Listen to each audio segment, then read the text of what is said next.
পঞ্চম বাংলাদেশি হিসেবে এভারেস্ট জয় করলেন বাবর আলী। নেপালের সময়ে সকাল 8:30টায় বিশ্বের সর্বোচ্চ পর্বত চূড়ায় লাল সবুজের নিশান ওড়ান চট্টগ্রামের এই তরুণ চিকিৎসক।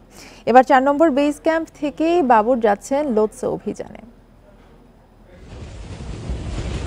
বিশ্বের সবচেয়ে উঁচু পর্বতশৃঙ্গ মাউন্ট এভারেস্ট।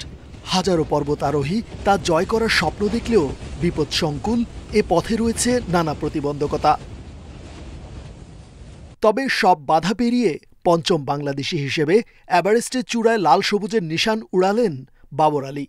গতকালকে রাতে রওনা দিয়ে আজকে সাউথ কোল থেকে রওনা দিয়ে আজকে সকালে সে 8:30 বাজে এভারেস্ট সামিটে পৌঁছায়। সো আজকে সে সব ঠিক থাকলে ইনশাল্লাহ আজকে সে সেই ক্যাম্প 4-এ নেমে এসে অপেক্ষা করবে বিকালটা।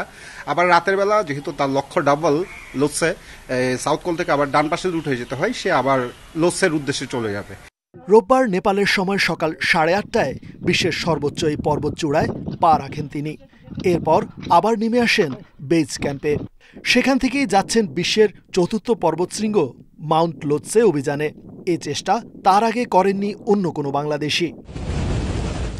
সব প্রস্তুতি শেষে 1 এপ্রিল নেপালের রাজধানী কাঠমান্ডু রওনা হয়েছিলেন তরুণ এই চিকিৎসক। পরে হিমালয়ের পাদদেশ লুকলায় সপ্তাহখানেক থেকে নামেন মূল অভিযানে। ট্র্যাকিং শেষে বেস ক্যাম্পে, সেখান থেকেই শুরু হয় মূল অভিযান। চট্টগ্রাম মেডিকেল থেকে এমবিবিএস পাশ করা বাবর এর আগে দেশের 64 জেলা ভ্রমণ করেছেন পায়ে হেঁটে। 2023 সালে ভারতের কাশ্মীর থেকে কন্যাকুমারী গেছেন সাইকেল চালিয়ে। রেজওয়ানুল হক, ইন্ডিপেন্ডেন্ট নিউজ, ঢাকা।